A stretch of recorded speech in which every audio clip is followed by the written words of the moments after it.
So for the chapter 13 screencast IP address and internet speed assignment,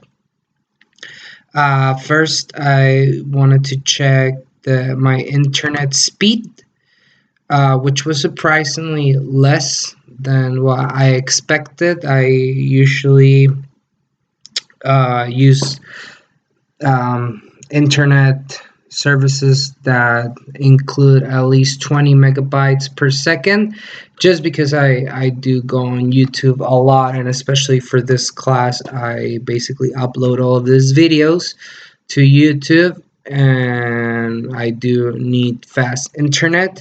I'm currently in Tucson, Arizona, so it's interesting to see that my internet service provider, Cox Business, it's in Phoenix, Arizona. So from the optical cords, it appears to be moving all from Tucson.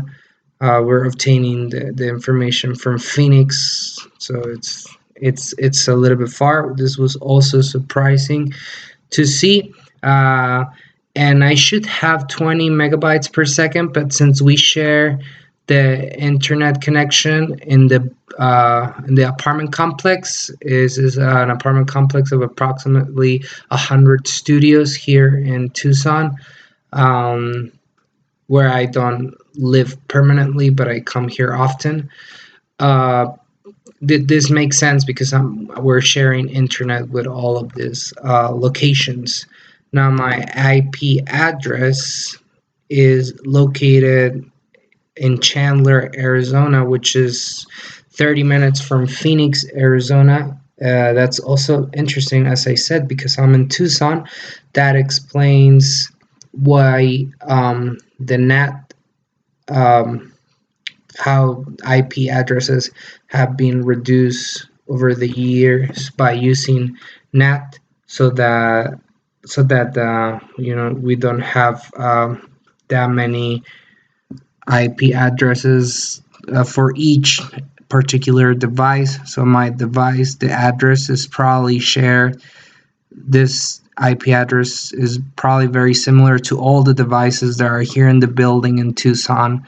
My phone, other computers, laptops that belong to other people, and all of this information is connected to this IP address in Chandler, Arizona.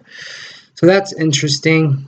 It appears that Tucson doesn't have like a source of internet server, and the information for the IP address gets sent all the way to Phoenix, basically.